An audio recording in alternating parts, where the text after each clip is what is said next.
de uma conversa que é para lá de importante. A questão de soberania no Brasil é algo que nós precisamos começar a conversar em cada esquina. E numa exposição muito rápida, não há soberania sem pensar em independência energética e em superação da segurança. Assim, nós temos 3 convidados para lá de especial. Um deles, o professor Silvio Costa, que ele está estimulando a criação de uma rede pela soberania. Soberania é algo que precisamos construir. E essa construção, claro, que passa por todo mundo. Bom dia, professor Silvio Costa. Agradeço aí pela gentileza do professor, porque eu me sinto muito mais como um aluno, estou aqui para compartilhar minhas ideias, mas, sobretudo, para aprender com vocês. O tema realmente é bom, é profundo e certamente vamos ter uma conversa aqui bastante rica. Prazer estar aqui. A gente está lembrando, eu conheço o Silvio há uma semana, né? A gente se conheceu num encontro no lançamento da Rede pela Soberania, que aconteceu aqui em São Paulo, e a gente, de cara, é um tema que para a gente é muito caro, mas não assim, de preço mesmo, é caro a questão da soberania, mas eu pessoalmente, não sei se eu estou viajando, eu não consigo ver essa questão da soberania sem pensar na questão do meio ambiente. Mas tem uma pauta que está se colocando hoje para muito além da questão do meio ambiente, que tem a COP30 acontecendo, que é a questão da segurança. E aí, para trazer esse link da segurança, a gente vai dar o bom dia para o meu amigo que aconteceu alguns erros meus na digitação do nome dele. Carlos Eduardo Pestana Magalhães. Para a gente é só o Gato. Bom dia, Gato. Opa, está mudado, está mutado.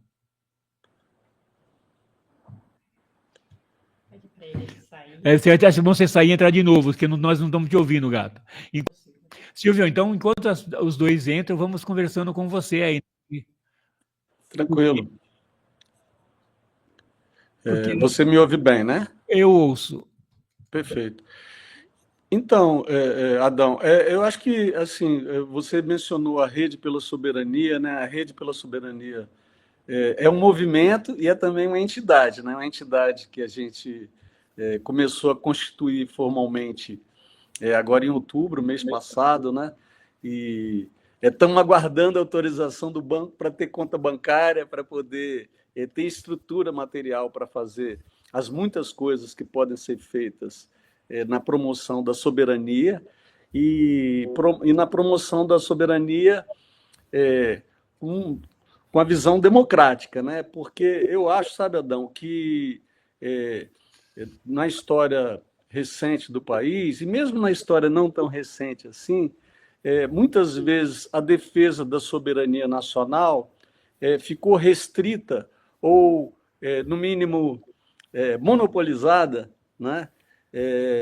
Por grupos conservadores, quando não claramente fascistoides, né, de extrema-direita, e eu acho que tem um território muito vasto aí para a atuação na defesa da soberania com a visão democrática, né? Porque entender a soberania no sentido mais clássico, né, da defesa do território, da proteção das fronteiras, da ocupação territorial de áreas que são ameaçadas, né, ou violadas pelo desmatamento, pelo crime organizado, pela mineração clandestina, tocando aí também em temas da área ambiental, né, como você mencionou, mas também tem a questão da soberania que está relacionada com o enfrentamento das desigualdades sociais, regionais, de gênero, étnico-raciais, né, que são temas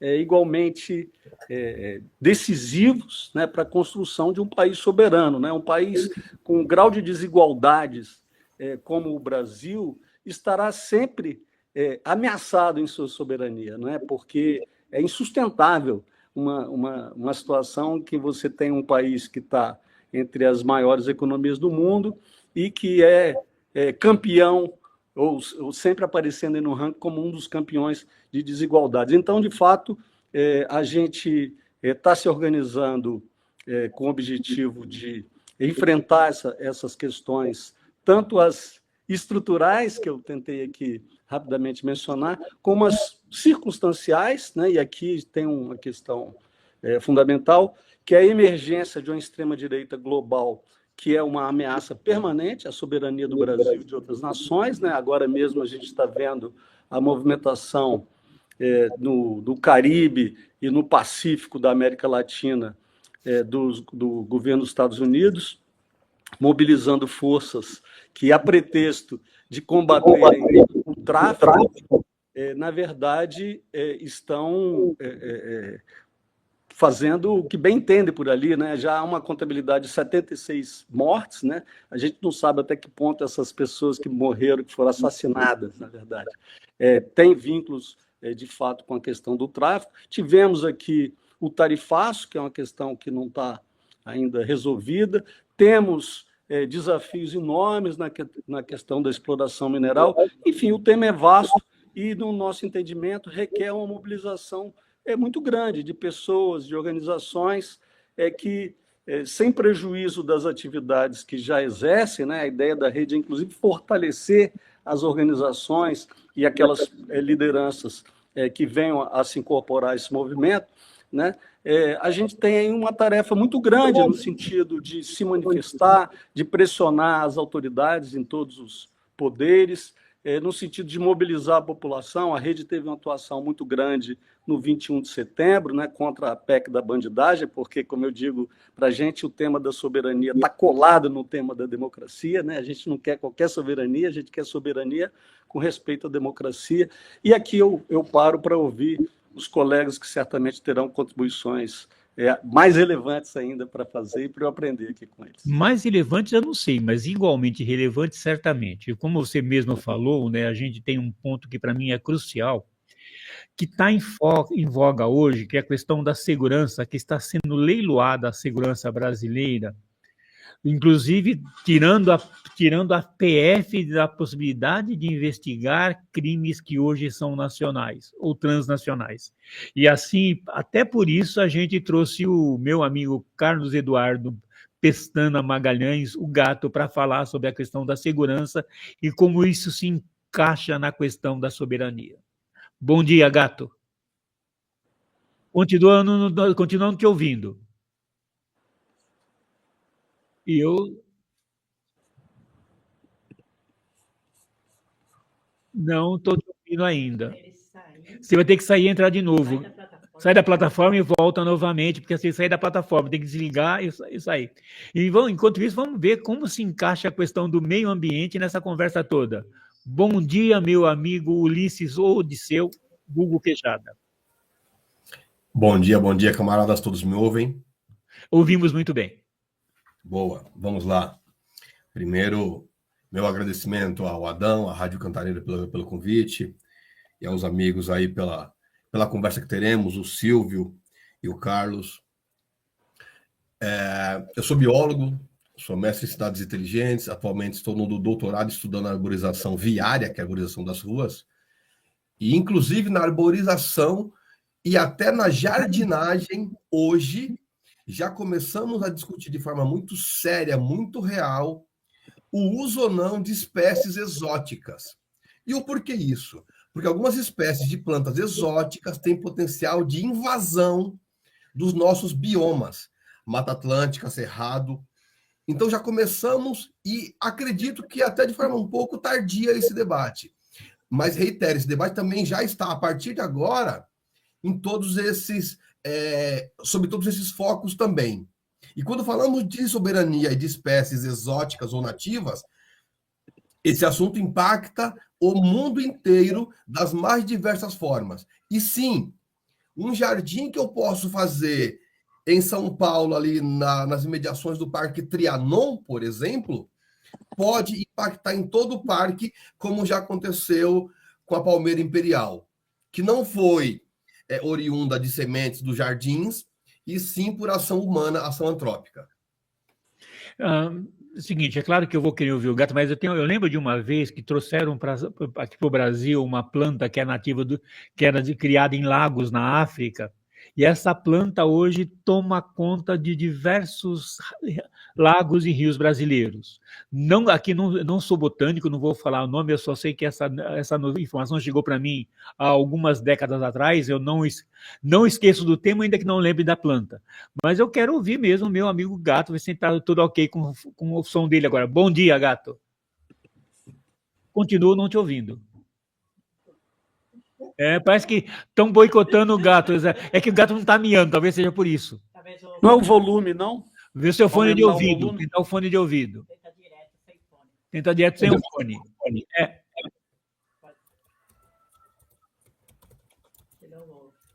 Se sem fone não me ouve. É que pode ser o fone, está com o microfone, do seu fone está ruim. Talvez você tire ele para falar e eu ponha ele para quando eu estiver falando. Talvez seja a opção. Ou usar o celular, né, no caso, entrar pelo celular.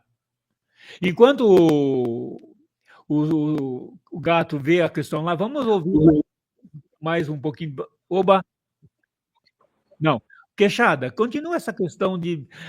Eu quero tocar um pouquinho em algumas questões que estão sendo discutidas na COP, inclusive com você, porque algumas coisas que estão na COP impactam muito na questão da segurança e também da soberania, né? Ou seja, nós precisamos construir uma pátria que seja uma pátria de verdade. E eu não sei bem como que a gente pode fazer isso, discutir, juntar essa questão do meio ambiente, não só na questão arbórica, mas na questão do meio ambiente como um todo. Tá bom, vamos lá. Primeiro, tentando trazer para os camaradas e para as... Carlos? Oi, Carlos. Não, ainda não, Carlos. Não. Camaradas, então, trazendo um pouco, o que é, então, a dita soberania? A soberania está no texto da Constituição, no artigo 1º, a linha 1ª. O Brasil diz nessa linha 1 que nós, brasileiros, temos direito à soberania. E o que é soberania, trocando em miúdos para que todos nos entendam? É você poder tomar as decisões em todos os aspectos nacionais. As plantas, aos animais, aos recursos hídricos e a tudo isso. Então, primeira questão é essa. Então, quando falamos de soberania, estamos falando que, sim, nós, com auxílio dos técnicos, dos cientistas, precisamos ter autonomia de decisão. Porque, do contrário, qualquer um manda aqui. Teve uma grande fake news criada pela direita nesse último mês, de outubro para novembro, que foi a seguinte, camaradas. A tilápia, só um exemplo simples, tá? Eu amo comer peixes. A tilápia é um peixe africano que tem no Brasil um potencial invasor. Por quê? Geralmente nos lagos que ela é colocada, ela come todos os outros filhotes e até peixes adultos. O governo federal decidiu, enfim, colocar a tilápia, dizer o que ela já é. É uma espécie exótica, porque é da África, e invasora. O que a direita fez para causar? Espalhou no Brasil inteiro que se a tilápia entrasse nessa lista oficial de espécies exóticas e invasoras, os produtores de carne de peixe, os piscicultores, não poderiam mais produzir tilápia e não ia mais ter tilápia no Brasil. É uma grande mentira. Por quê? A única questão prática que essa decisão de colocar a tilápia na lista tem é a seguinte. A partir do momento que essa lista, Adão e quem nos acompanha, a partir do momento que essa espécie entrar nessa lista oficial, ela não mais poderá ser usada como espécie de peixe para repovoar lagos e rios. E sim, pasmem quem nos acompanha, alguns municípios, alguns estados já tiveram algumas práticas desse tipo, de querer repovoar um lago ou corpo d'água aqui no Brasil com uma espécie exótica e invasora. Então, sim, quando falamos de soberania, também estamos falando das nossas decisões, da nossa autonomia em decidir sobre os recursos de fauna, que são as plantas, que são animais, de flora, que são as plantas, e de recursos hídricos. Sim, precisamos ter autonomia, por exemplo, falando em segurança nacional, de decidir se o Brasil irá ou não explorar algum campo de petróleo. E sim, o petróleo é um recurso natural. Então, quando falamos de autonomia, estamos falando diretamente de toda essa questão de segurança que está por trás. O Adão provocou, falando um pouco da Venezuela, e eu reitero essa questão. A Venezuela é considerada o país que mais tem recursos de petróleo. Então, por que os Estados Unidos agora, com uma história de que é para combater o tráfico, está atacando todas as embarcações que saem da Venezuela? Infelizmente, camaradas, a verdade é fria, é feia, mas é verdade. Os Estados Unidos está tentando invadir e roubar a Venezuela. Invadir, matar Maduro e colocar alguém que obedece estritamente às ordens dos Estados Unidos. Com o único foco, roubar todo recurso natural advindo do petróleo. Essa é a única finalidade, infelizmente. Então, quando hoje falamos, por exemplo, de água, e o Brasil entrou numa onda que no mundo não existe mais. No mundo, quando se fala de água, a Europa já entende, Estados Unidos já entendem, que a água deve ser um recurso que é regulado e que é administrado pelo poder público. O Brasil, infelizmente, está indo na contramão disso. O Brasil está privatizando as empresas que trabalham com esse recurso. Primeiro problema, por exemplo, São Paulo, que vendeu a Sabesp. Só a Sabesp vende água aqui para os moradores de São Paulo. Então é um serviço por si só, que ele já é um serviço que não tem concorrência. Foi dado praticamente a preço de nada para empresas particulares. Agora estamos entrando numa crise hídrica em São Paulo. E a Sabesp privatizada, vendida, quase que doada, já está abrindo um debate com a comunidade, com a população, se deve ou não pegar todo o esgoto que existe no Rio Pinheiros, purificar, entre grandes aspas, e nos vender. Então, olha a diferença. Como esta empresa, hoje privada, que a única função é dar lucro aos donos, irá atuar nessa grande crise hídrica que nós estamos? Aí você pode pensar, mas o Ulisses, choveu muito nos últimos dias em São Paulo. É verdade. Mas aí tem uma questão. Olha que interessante. O Rio Tietê é um dos poucos rios que não corre para o mar. Ele corre inverso, ele corre para dentro do país. Então, o Rio Tietê vai descendo, vem lá de Salesópolis, que é uma cidade aqui da região metropolitana, passa por Guarulhos, São Paulo, a água do Rio Pinheiros cai nele, deságua nele, e o Rio Tietê corre para o Paraná, para dentro do país, e não para fora, para o mar, como os outros rios fazem.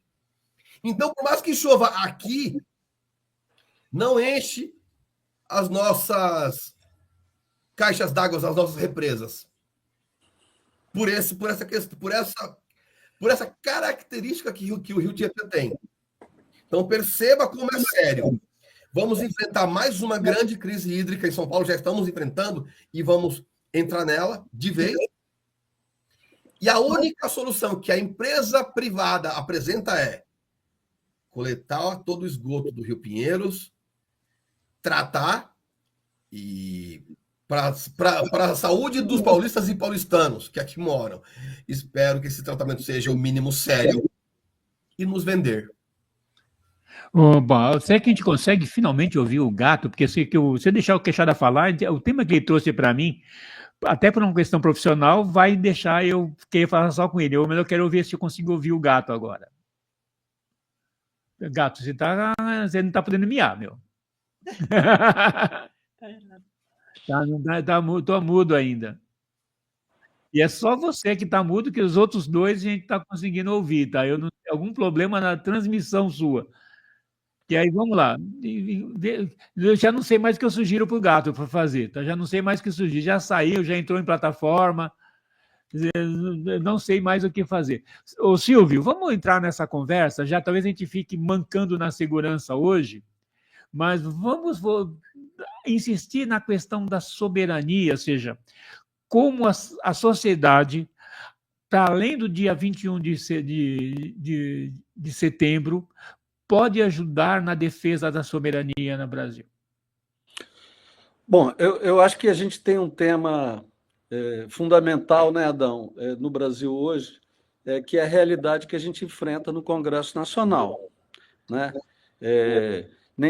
Eu acho que, de maneira geral, as instituições públicas brasileiras, em sua maioria, poderiam ser bem melhores do que são. A gente poderia ter executivos nos 3 níveis, né, federal, estadual, municipal, melhores, poderíamos ter um judiciário melhor, mas o que a gente está vendo hoje no Poder Legislativo, sobretudo no Congresso Nacional, é um verdadeiro assalto do Poder Legislativo para a submissão do país a interesses que não têm nada a ver com a soberania nacional, né?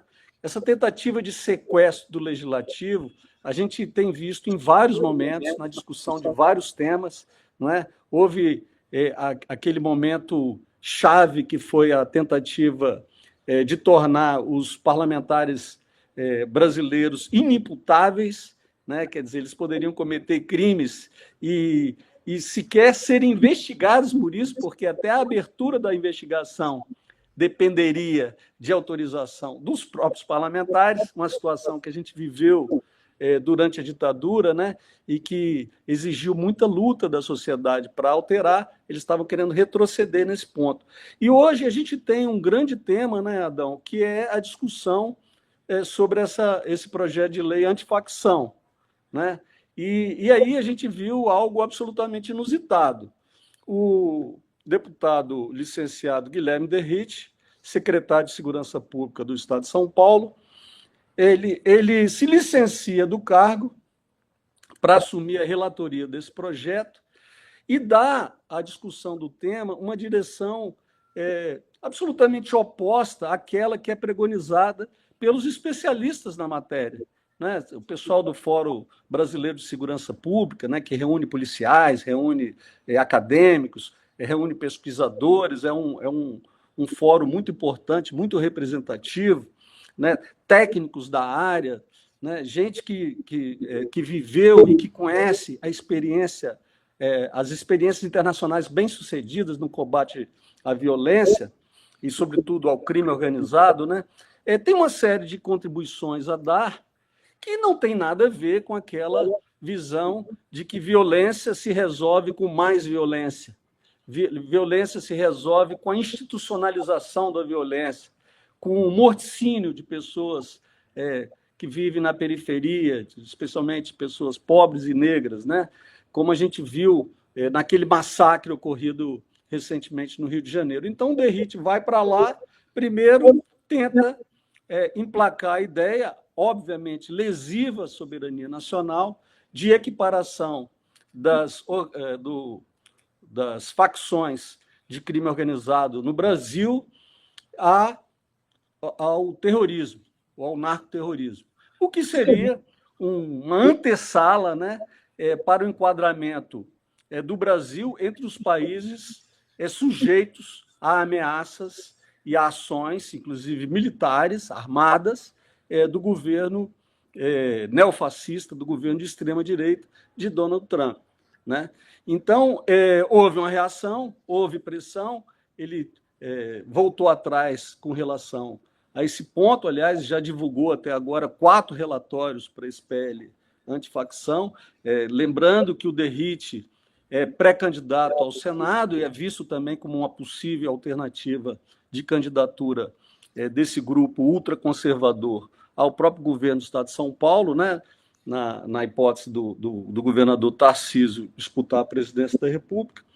E então, nessa última versão, nessa 4ª versão, embora não tenha mais essa questão do terrorismo, ele mantém a ideia de enfraquecimento dos fundos nacionais de segurança pública, de enfraquecimento da Polícia Federal e de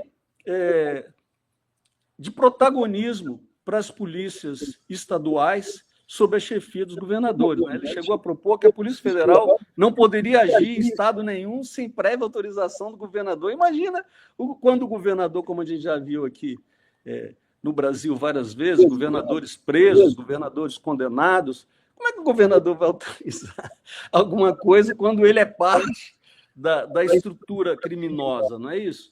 Então, assim, o que se passa hoje no Congresso, no debate do tema da segurança pública, é algo muito grave, muito distante daquilo que o país precisa, e, ao mesmo tempo que se discute o projeto de lei antifacção, se deixa de lado a discussão da proposta de emenda à Constituição, que vai criar, vai colocar na Constituição o Sistema Único de Segurança Pública, né, o SUSP, dando condições para se fazer um trabalho nessa área mais articulado, mais integrado, envolvendo todas as polícias, envolvendo estados, municípios, inclusive, que as guardas municipais são fortalecidas pelo texto dessa PEC. Então, assim, eu acho que nós vivemos um tema um momento de muita gravidade na discussão desse assunto, e como a sociedade pode reagir a isso? Pressionando nas ruas, no Congresso, nas redes digitais, porque só a pressão vai evitar que o Congresso faça o pior. Bom, assim, eu sei que a gente precisa criar um 21 de setembro todos os dias do ano, para que a gente consiga criar uma consciência política de como enfrentar isso. Mas ainda quero ver se o gato consegue miar no ar agora.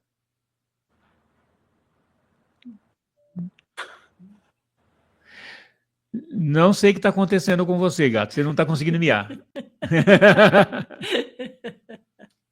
Que triste. Que triste. A gente vai ter que marcar uma semana que vem um papo com você para você explicar como se junta a segurança nessa conversa. Porque senão essa conversa vai ficar essa conversa que nós pensamos está um pouquinho manca, né? Eu vou passar o telefone para a gente ligar, para a gente tentar conversar. Tá bom? Vamos lá. Enquanto isso, voltamos agora a tentar fazer com que o Ulisses entre nessa conversa de uma forma mais ampla, para a gente tentar fazer. Ele ficar ali, que eu vou... O gato, não saia do ar da tela, não, que ele vai tentar falar com você pelo telefone. Vamos lá, Ulisses, um pouquinho com você, fazer essa discussão agora de energia e soberania. Tá. Vou só trazer um outro exemplo aqui. Não sei se os camaradas acompanham, mas eu, até por ser biólogo e por trabalhar com plantas, tenho acompanhado de perto. Tem um exemplo aqui bem direto, que é o seguinte, ó. Estou aqui na página rural, para não dizer que estou com algum tipo de viés. Página rural. O ano foi 2007. Olha só. Uma empresa do Japão, de nome Kakaeila Corporation, acabou registrando lá no Japão a patente do açaí e do cupuaçu. E você pode pensar, mas, pô, Ulisses, o que isso tem a ver com a minha vida? Não moro no Japão, sou aqui da periferia de São Paulo, da periferia de Pernambuco. Ora, camaradas. O presidente Lula teve que entrar com uma denúncia na OMC, que é Organização Mundial do Comércio, é um órgão ligado à ONU, para questionar essa patente. E o porquê? Porque o açaí é um produto do açaizeiro ou da palmeira Jussara, por exemplo, que são árvores nativas do Brasil. E o que isso tem a ver com a nossa vida? Muito. Porque, olha só, do ponto de vista prático,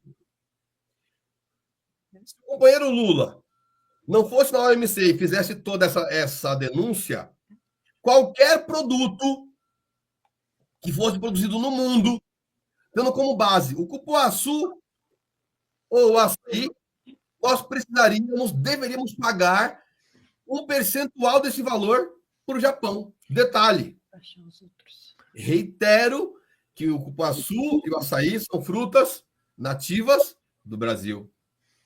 Então, quando falamos de soberania, Silvio, Carlos, Adão e todos que nos acompanham, todos e todas, estamos falando disso também, de recurso natural que se reverte muitas vezes em ciência e em dinheiro na ponta. Lá na ponta se reverte tudo isso em dinheiro, dinheiro corrente. Ulisses, eu não vou falar com você em fármacos viáveis. Prometo. Boa, boa. Será que a gente consegue ouvir o gato indiretamente agora? Vamos lá, gato. Vê se consegue miar no ar aí. Vocês estão me ouvindo agora? Agora sim. Oh, muito bom. Agora sim, Carlos. Bom, como eu não participei muito da conversa, né? Tá dando eco aí, não tá? Não, só tá muito baixo. Fechar o retorno seu aí.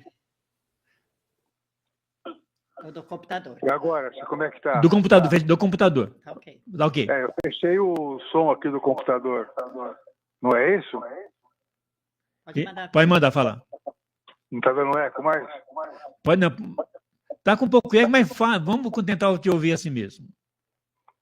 Vai ser complicado, né? Bom, é o seguinte, eu tenho uma forma de ver essa questão da segurança pública, que é no sentido de que não existe, nunca existiu segurança pública nesse país, estrito sensu.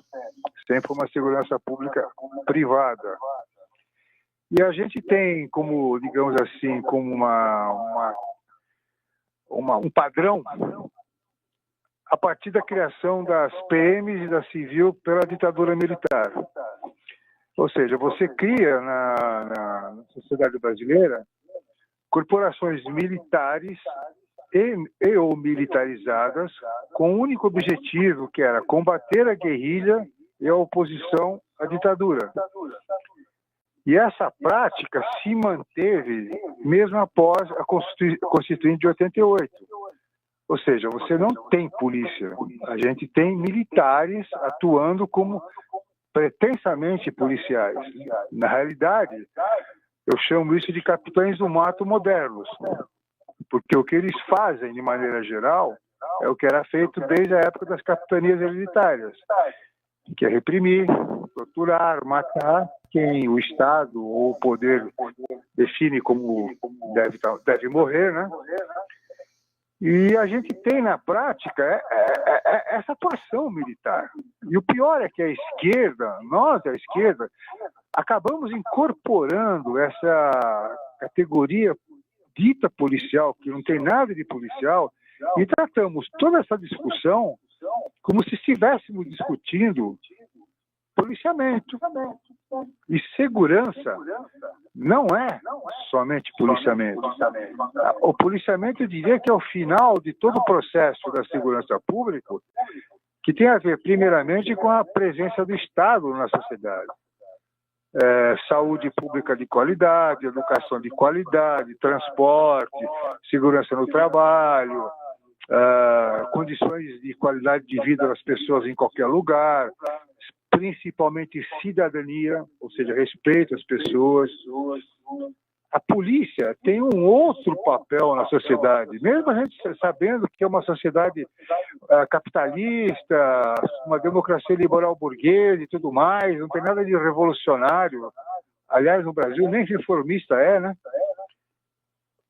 A gente acaba incorporando essa discussão que a direita nos coloca de que o que existe é polícia. E que o que está sendo discutido em Brasília é segurança pública. Gente, não é. O que eles estão discutindo em Brasília sobre uma outra ótica, sobre uma outra narrativa, é a continuação dessa repressão de classe. Então você discute a criação do Sistema Único de Informações e Policiais como se existisse polícia nos estados. Aí você cria um monte de outros aparatos centralizando, ou tentando centralizar essa ação dita policial, como se fosse algo que resolveria esse problema. E não vai resolver.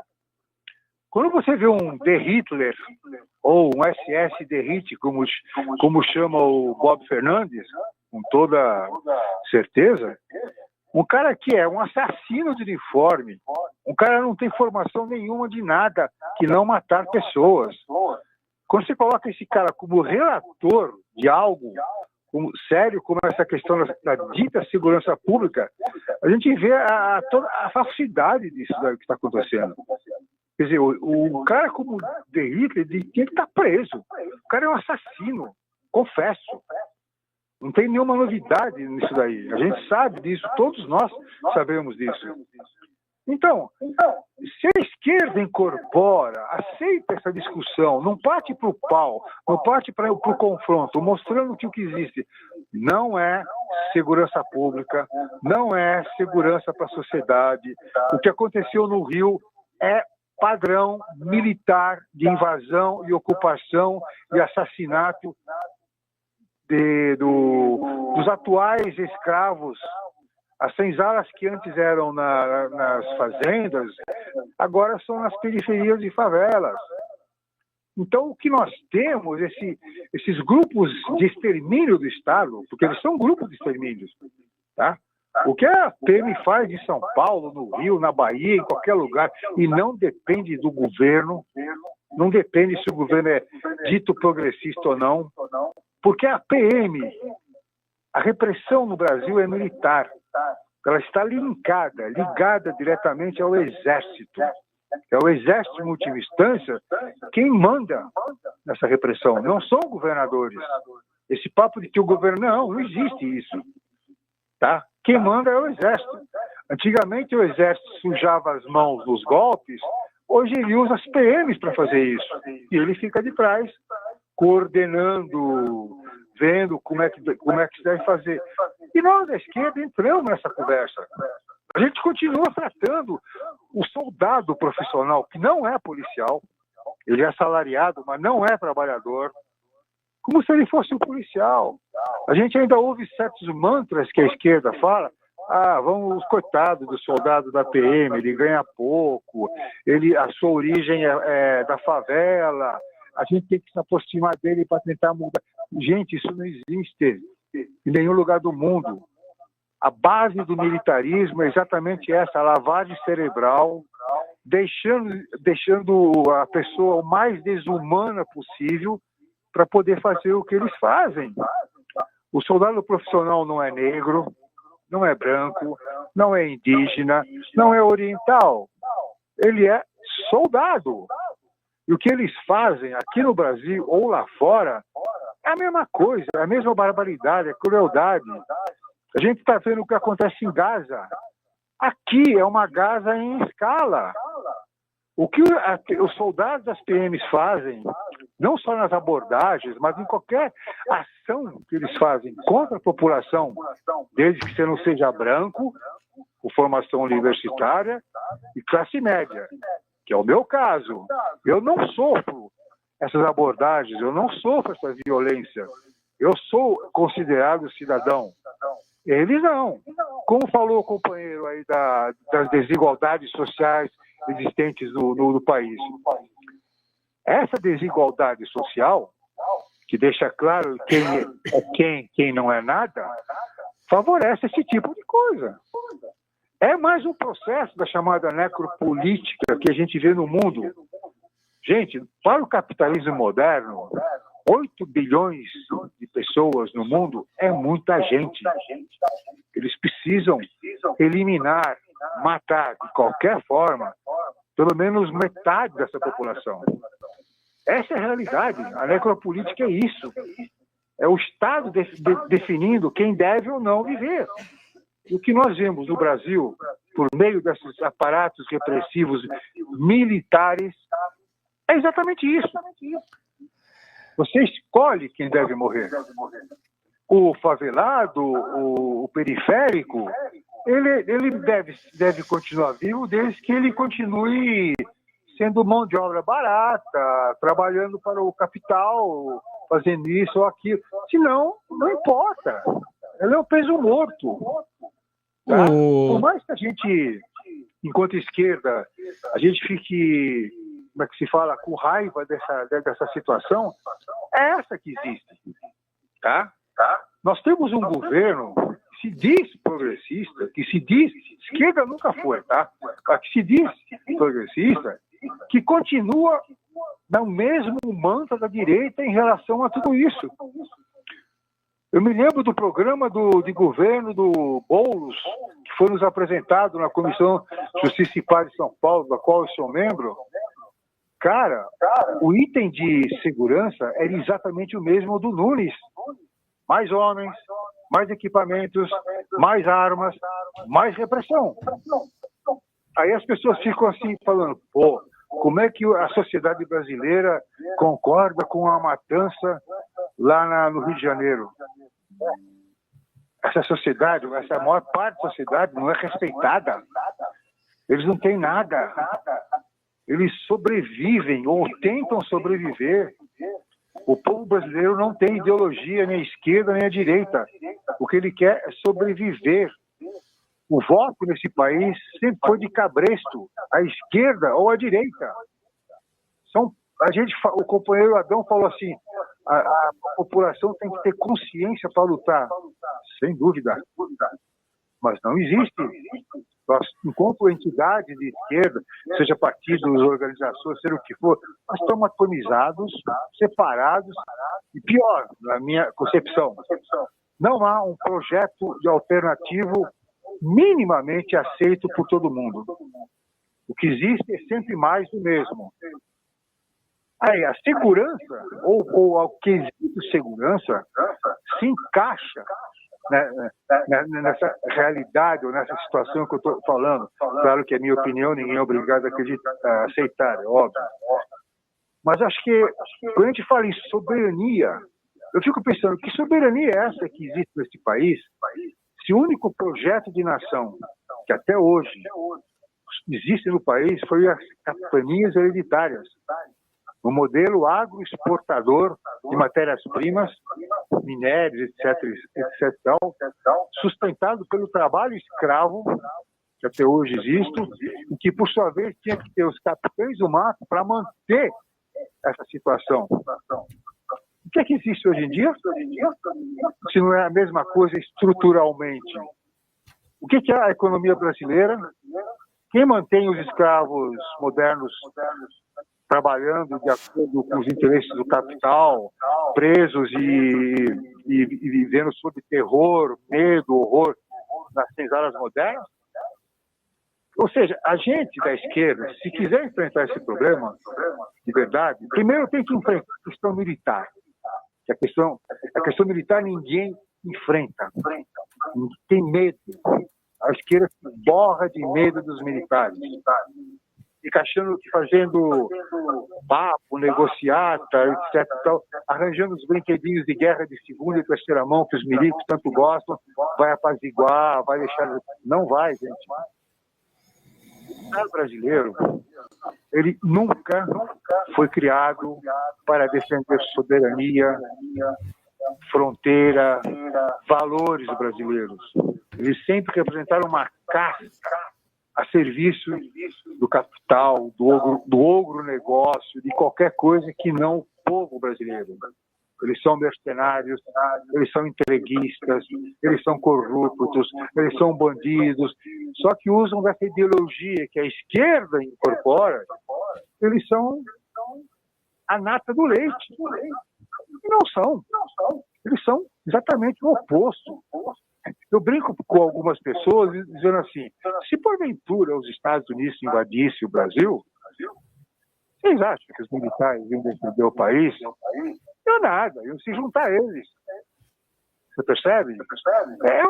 Desde o final da Segunda Guerra Mundial, desde o começo da Guerra Fria, que as forças militares brasileiras se alinharam ideológica, política, econômica e culturalmente às Forças Armadas Americanas. Então, gente, se a gente discutir essa questão da segurança pública, a questão da soberania, e como o companheiro Ulisses falou, mesmo a questão do meio ambiente, isso se encaixa numa discussão maior, que é o seguinte, nós vemos sobre um sistema capitalista, um modo de produção dos mais predatórios da história da humanidade, e isso continua.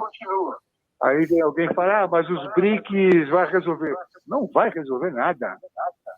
BRICS é o capitalismo com uma outra face, com o capitalismo de Estado mais avançado, o capitalismo que faz aquilo mais ou menos assim, vamos fornecer à sociedade tudo que ela precisa e pronto. O resto continua sendo produzir e vender mercadorias. As rotas da seda, da China e que a Rússia é só isso, vender mercadorias. Então, gente, acho que, na minha opinião, essa é apenas uma opinião, acho que, sei lá, a gente tem que ampliar esse debate, ouvir mais as pessoas, colocar nossas dúvidas, nossas questões, para a gente poder aprofundar. E o que eu estou colocando aqui é só uma ideia, só uma provocação, tá? Não é nenhuma coisa pronta, acabada, e muito menos acadêmica. Eu acho que é isso. Por enquanto tá bom. Olha, Desculpa a gente hoje, viu, falei. Gato, queria mesmo fazer um debate sobre esse tema. A gente sabe onde tudo isso se linka. Você tocou em pontos que para mim é crucial, e aí só que assim, eu ainda vejo, na minha opinião, essa questão da PEC das facções, ou seja, que está abrindo legalmente as portas para a intervenção estadunidense do Brasil. Eu peço desculpas às pessoas que se acham cultas, que usam o termo americana. Não. Eu também sou americano e não abro mão disso. Então, eles são estadunidenses. Ou, se muito, americanos do norte. Só isso. E mesmo americanos do norte, ainda teria Canadá e México. Então, também não são americanos do norte, estadunidenses. Mas a gente precisa mesmo falar em Brasil, ou seja, tudo aquilo que pode nos ajudar a construir uma identidade do povo brasileiro, e assim, de identidade estou dizendo de governabilidade também. Hoje nós sofremos a concorrência do pessoal da extrema-direita que querem abrir as portas do Brasil para a extrema-direita. Eu estou tentando, eu aqui enquanto pessoa física da Associação Rádio Cantareira, está querendo que esse debate ganhe, no mínimo, os espaços das nossas redes. Eu agradeço de cara a vocês três por estar aqui. Já a Jussara, que está falando um pouco, mas tecnicamente é a que está segurando essa live no ar. Até queria que eu ouvisse um pouquinho a Jussara sobre isso, o que ela pensa desse assunto. Ela está aqui quietinha, mas é que ela fala a respeito. Quando coloca a gente em situações aí complicadas, né? Mas aqui eu acho que é isso mesmo. A gente vive um momento bastante difícil no Brasil, porque não se dizer assim, um momento de bastante, uma crise, né? Na verdade, que a gente vive em todas as instituições, e ela perpassa hoje pela questão das pessoas físicas também. Vocês estavam comentando aí a questão da pesquisa sobre o Rio de Janeiro, né? Mais de 70% apoiaram, né, o que aconteceu lá. Então, quer dizer, a gente vive uma crise institucional, mas a gente vive uma crise também de pessoas, porque nós somos ligados a diversas instituições. Cada um de nós aqui tem uma ligação com alguma, com uma ou com outra. E isso demanda, e eu acho que requer da gente uma preocupação muito grande no sentido da gente retomar esse debate com as nossas bases. Porque agora, durante a preparação da COP30, a gente andou acompanhando em diversas rodas de conversas que aconteceram nas periferias da cidade de São Paulo e em todo o Brasil, né? A gente conseguiu perceber um pouco o quanto que se, às vezes, um discurso mais elevado, né, que se faz hoje num plano mais amplo, não chega nas nossas vielas, não chega nas nossas periferias, não chega nos nossos becos, né? Então, a gente que está hoje mergulhado na periferia, a gente percebe isso. E eu acho que é o nosso grande desafio hoje como lideranças, como protagonistas, como educadores, educadoras, comunicadores populares, é criar condições para que a gente possa reverter esse quadro. Ontem mesmo a gente brincava num curso que eu estou fazendo, o pessoal falou assim, engraçado, os vagalumes estão sumindo da face da terra, né? Não tem mais vagalume. Então a gente começa a estudar o motivo, por que não tem mais vagalume nos nossos pedaços aí? O que está acontecendo? Eles estão só sumindo? Como é que nós estamos exterminando os vagalumes? E o tão importante que é o vagalume para o ecossistema, né? Como outros animais que a gente acaba distinguindo por essas práticas perversas que a gente tem hoje de lidar com a natureza, de lidar com o território, de lidar com o ser humano, de lidar com as coisas. Então, é um pouco isso. E eu vejo que quando a gente fala em segurança pública, é um pouco isso que está acontecendo, né? Ainda bem, né, que ele tentou fazer esse tudo pela inteligência artificial e a inteligência artificial dessa vez deu uma enganada bem legal nele, né, que deixou ele de cara no chão, o tal do DENIT, né, que foi muito feio o que aconteceu, né? Ainda bem que dessa vez não deu para emplacar com isso. Você não tinha um projeto, acabou fazendo um projeto de última hora, e aí se valeu, né, de um recurso, né, que hoje a gente questiona muito as informações que se tem, da onde que essas informações da IA são capturadas, né? Mas eu gostei muito, acho que os três aí conseguiram fazer uma fala bastante importante, potente, né? Silvio aí com todo o seu conhecimento também na área de comunicação, né? O Carlos, eu te tirei do telefone, Carlos, tu tá sem voz agora, nós te tiramos a voz. Porque eu tive que desligar o telefone, senão a linha da Vivo aqui vai lá nas alturas, né? Depois você dá uma olhadinha, deve ser o seu computador, que deve estar com bloqueio de saída do áudio. Talvez seja isso. Eu não sou técnica, mas pode ser isso, viu? Entendeu? Mas a gente agradece demais a sua insistência de não desistir e estar aqui com a gente. E Ulisses, que já tem passado por aqui, já é da casa, toda essa pegada na questão ambiental, né? E esse cuidado com a natureza, que eu me identifico muito.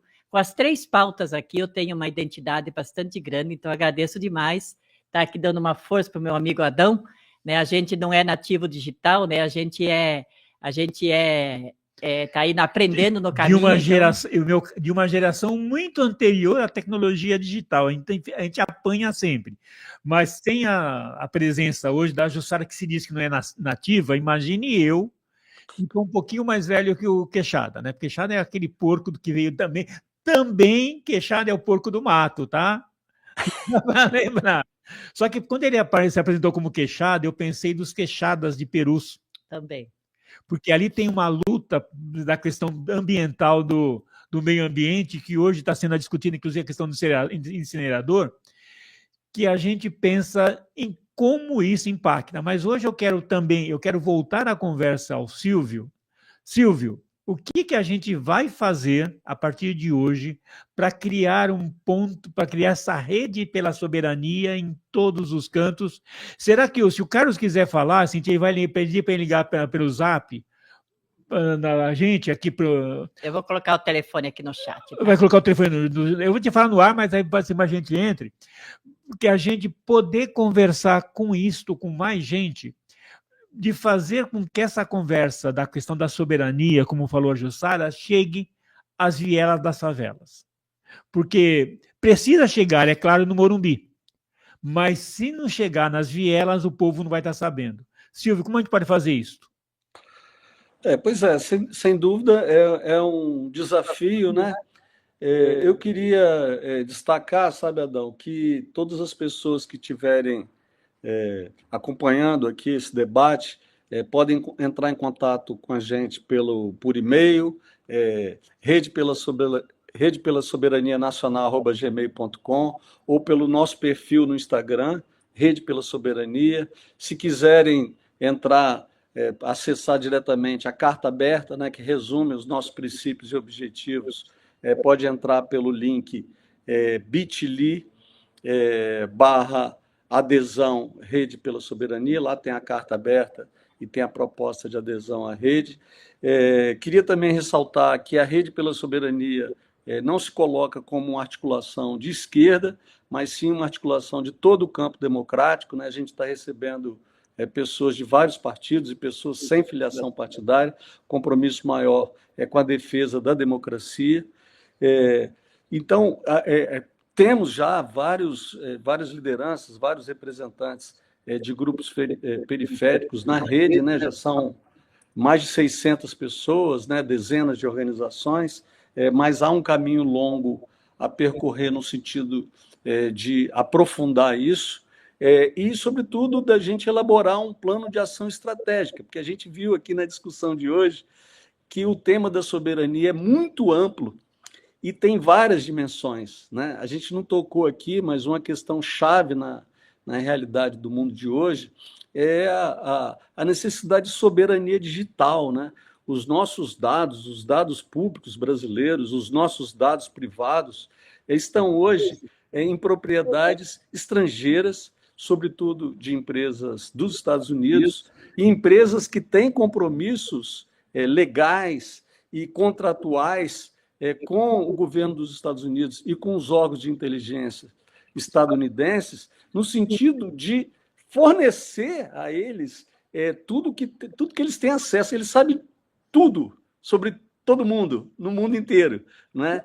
E isso é um negócio que nos escapa completamente ao controle do nosso país, ao controle das autoridades competentes. Enfim, nesse momento, sabe, Adão, a nossa maior preocupação de um lado, incorporar pessoas, né? Criar musculatura e avançar na discussão de um plano de ação estratégico. Eu acho que o Gato está conseguiu a conexão, e me parece que ele quer falar. Vou parar por aqui. Não, mas eu acho que tem uma pergunta para o Queixada, o Odisseu. A Kimber está perguntando o que você acha do aquecimento global. Bom, vamos lá. Kimberly, quem nos acompanha, quando pensamos na questão do aquecimento global, existe até... os negacionistas aproveitam a palavra, a expressão aquecimento global, para dizer, olha, em alguns locais está chovendo bastante, em outros está nevando. Assim sendo, não existe aquecimento global. O problema é o seguinte, estamos em extremos climáticos. Então, nós estamos com períodos muito recorrentes, ou seja, acontecendo várias vezes em espaços pequenos de chuvas, quando chove muito e muito forte, quando faz muito frio e por muito tempo, quando o tempo está seco, fica seco por muito tempo.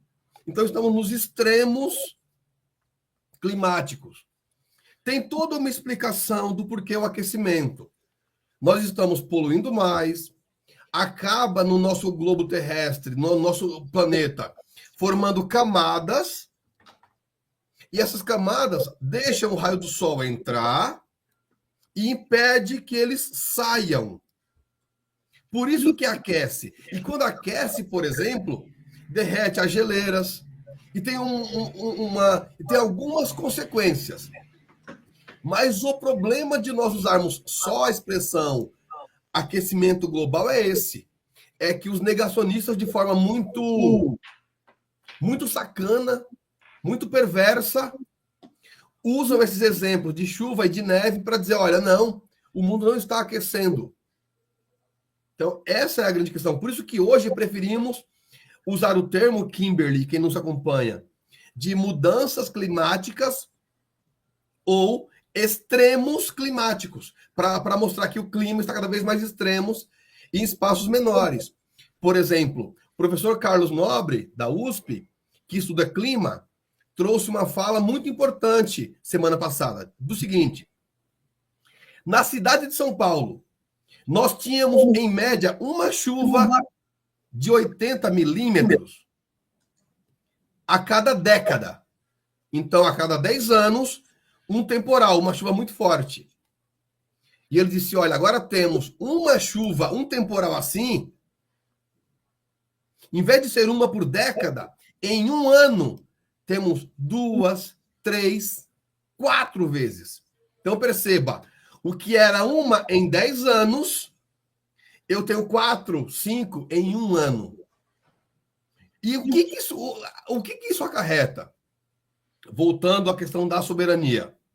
Recursos hídricos, recursos vegetais, recursos naturais devem ser recursos soberanos.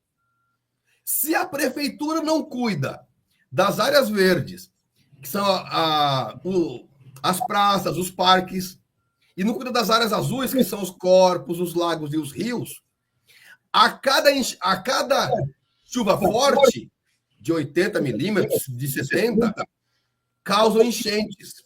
Então, as pessoas que foram morar nessas regiões, em beira de córrego e em costa, por omissão do poder público, que o poder público sim tem poder para tirar essas pessoas de lá desde o início, então elas estão lá por omissão do poder público, são as primeiras a serem impactadas nesses extremos, quando faz muito calor, quando faz muito frio e quando inunda, infelizmente. Infelizmente.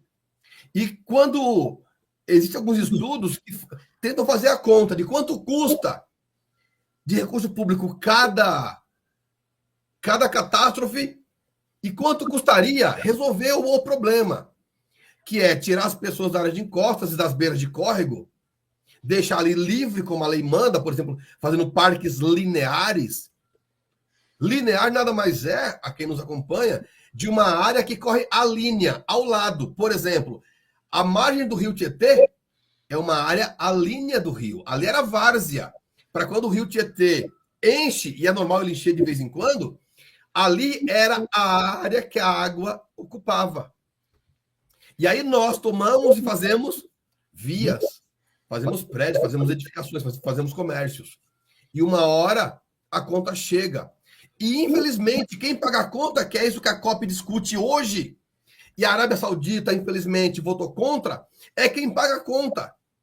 Quando falamos dessa questão toda, existe um custo. Em São Paulo, no Brasil e no mundo. Mudarmos, existe um custo. Quem vai pagar a conta? Acreditamos que quem deva pagar a conta, até de forma moral, até de forma ética, são os mais ricos. Mas não. Não. Os ricos não querem pagar a conta. Eles querem simplesmente acumular, acumular e acumular o capital, infelizmente. Bom, eu sei que essa conversa tá boa, mas eu fico aquela hora que começo a me preocupar com o relógio. E aí a gente começa a precisar pensar em fechar a conversa. Será que o Gato consegue ligar para a gente no 3921? Já tá no ar. Tá no ar? Então vamos lá, Gato. Vá nas suas informações. Estou ligado, não estou? Já está. Então, o meu comentário acho que é rápido. Foi colocada aí a questão da identidade nacional. Eu acho que essa questão de identidade nacional é importante, inclusive não só pela questão da soberania, mas pela questão de qualquer povo precisa ter uma identidade. A pergunta é, qual é a identidade desse país? Nós temos uma identidade? A ditadura de 64, eles usaram a rede de esgoto para tentar fazer uma padronização no país, através da Jornal Nacional, novelas, etc., de alguns valores que seriam valores brasileiros, de norte a sul, leste a oeste, etc. e tal. Ou seja, o que forma a identidade de um país e das pessoas são esses valores culturais que você vai adquirindo, fortalecendo e criando ao longo da história. Bom, nesses 500 anos de história, nós temos alguns valores culturais muito fortes. Tipo assim, a tortura é um valor cultural brasileiro. Ela é um valor que foi culturado lá há 500 anos e continua até hoje como um valor cultural. A repressão policial é um valor cultural. E assim por diante, nós temos vários desses valores da violência, que não tem nada a ver com a cordialidade do brasileiro, que são valores culturais muito fortes nesse país. Agora, tem uma coisa que me preocupa, que eu acho que é fundamental e que isso prejudica essa questão da identidade, que é a questão do pertencimento. Pertencer a algum lugar. Esse sentimento de pertencimento não existe, ou existe muito pouco nesse país historicamente. Por que eu digo isso? As pessoas que aqui vieram, inicialmente, vieram para enriquecer e se mandar de volta. Escravos negros, africanos, vieram para cá obrigados, não por uma opção. E a classe média brasileira, com nós fazemos parte, o que ela quer na realidade? Se mandar, ou mandar os filhos para fora do Brasil, ou para estudar, ou mesmo formado como engenheiro, médico, etc., vão trabalhar na Europa, nos Estados Unidos, lavando privada. E acham isso magnífico. Ou seja, nos falta, enquanto povo, e é explicado historicamente, é claro, deixa claro historicamente, é exatamente isso. Nós não temos esse sentimento de pertencimento do Brasil. Nós estamos aqui de passagem, de maneira geral. O pobre não se sente brasileiro, nem pode se sentir brasileiro em função dessa realidade que já foi colocada aqui. Quem é que pode se sentir bem no Brasil se você é maltratado, se você é assassinado, se você não tem trabalho, se você é miserável, etc. e tal? Quem? Quem? Não dá. Os ricos, cara, eles estão todos fora do Brasil, as famílias estão fora, os filhos estudam fora. E a classe média fica nessa lenga-lenga. Ah, não, eu preciso sair do Brasil, vou para os Estados Unidos, porque lá eu vou fazer meu dinheiro e depois eu volto. Sabe, vocês percebem? Essa falta de identidade em função do não pertencimento, eu acho que é uma coisa muito séria. Isso é um retrato do que nós somos há mais de 500 anos. É um retrato dessa desigualdade social que é histórica, que é estrutural. Tem a ver com racismo estrutural, tem a ver com o golpismo dos militares desse país, que também o Brasil não é um país para eles, é um lugar onde eles conseguem coisas, percebe? Porque para o militar o que importa é a corporação, não é o país, bandeira, constituição, isso não existe. Isso é fantasia, ideologia. E a esquerda, eu acho que tem que incorporar essa discussão se quiser avançar. Nós, brasileiros, infelizmente, não temos esse sentimento de pertencimento do Brasil. Aliás, o Leandro Padura, aquele escritor cubano, que eu gosto muito, não sei se vocês conhecem ou gostam dele, em todos os seus livros, ele deixa claro uma coisa: com todos os problemas que existem em Cuba, o cubano tem um sentimento de pertencimento da ilha que é incrível. E ele próprio, enquanto escritor, deixa claro isso. Eu tenho cidadania espanhola, posso morar na Europa, mas eu moro em Cuba, porque Cuba é o meu lugar. Isso eu sinto falta nesse país, inclusive das esquerdas. E é um problema para essa tal soberania também, além de todos os que vocês levantaram.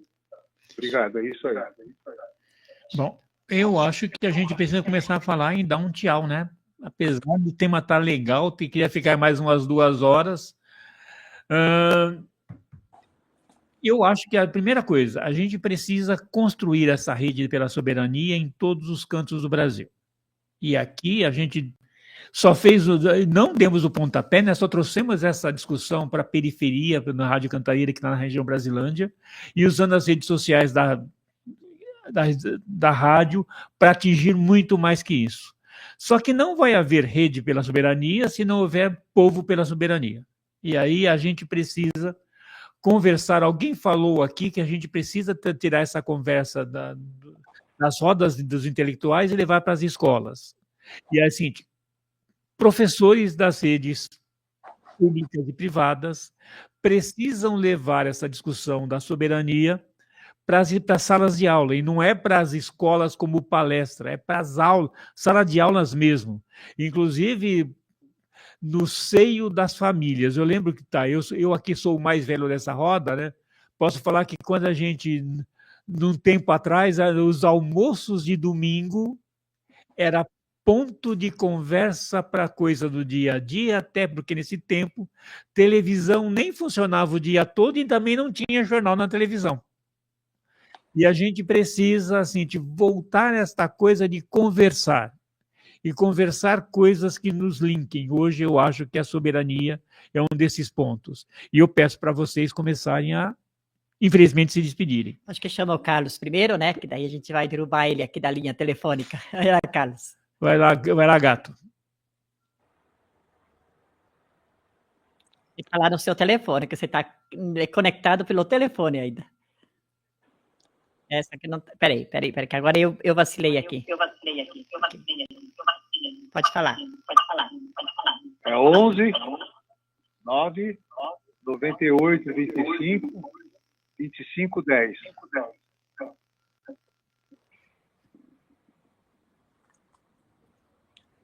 Continua. Aí ficou, desligou. Então, vamos lá, Silvio. Então, com você, que acho que o Carlos perdeu a conexão. Bom, em primeiro lugar, agradeço demais aí pelo espaço, agradeço pela discussão, pelo debate, né? Eu acho que a gente está vivendo realmente um momento que temas ligados à soberania ganharam uma importância muito grande, né? Eu acho que várias questões foram colocadas aqui, que são questões extremamente importantes e que precisam ser trabalhadas e que merecem uma reação popular, uma reação da sociedade. Eu concordo com muita coisa que o Gato falou, mas talvez eu seja mais otimista do que ele, sabe? Porque eu acho que a gente mantém várias coisas daquele Brasil escravocrata, repressivo, desigual, odioso, né? que vem de longe, mas também eu acho interessante a gente observar os avanços que a gente conseguiu no Brasil em razão da pressão social, né? A gente pode lembrar, por exemplo, que até algumas poucas décadas atrás, os anos de 1950, início dos anos de 1960, a gente tinha mais da metade da população brasileira analfabeta, né? O Brasil era um dos campeões mundiais de mortalidade infantil, né? Então, assim, dar às pessoas acesso à educação, para cada pessoa que você consegue dar acesso ao mundo mágico, né, da leitura, né, do aprendizado, do conhecimento, já é um ganho que eu acho que a gente não pode subestimar, né? Na questão de mortalidade infantil, a gente salvou vidas. Infelizmente, a gente avançou em muitos aspectos e a gente vive aí um período de muito retrocesso. A gente teve um governo de extrema-direita absolutamente desastroso em todas as áreas, né? Houve retrocesso em tudo, gente que passou a ter fome, a gente piorou em saúde, educação, em todos os aspectos. A gente teve na questão fundamental da fragilidade institucional, né? A gente ainda paga um preço por políticas neoliberais que estão sendo revistas no mundo todo.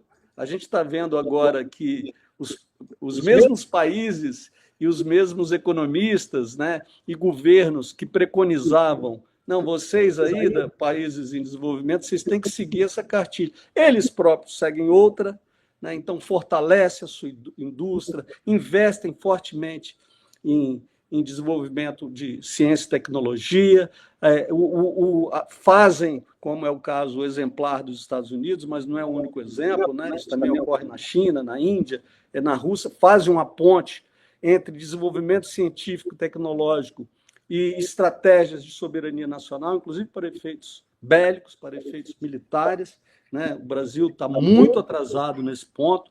Eu acho que as Forças Armadas, como foi colocado aqui, precisam fazer o aprendizado democrático. A gente precisa ter forças armadas que saibam se comportar num Estado democrático de direito e que abandonem esse passado golpista, mas ela também precisa ser mais técnica, precisa ser mais voltada para menos preocupada com a folha de pessoal e com os benefícios dos militares e investir mais em tecnologia, em criação de novos horizontes para a ação estratégica e geopolítica do país, né? A gente tem um exemplo maravilhoso na nossa história, que é o da Embraer, que é uma empresa moderna, uma empresa sofisticada, que nasceu dessa ponte entre o ambiente universitário, o ambiente acadêmico e o ambiente militar. Eu acho que isso é possível, né? A gente precisa abrir as Forças Armadas para a academia e também precisa abrir, no meu entender, a academia para discussão mais profunda de temas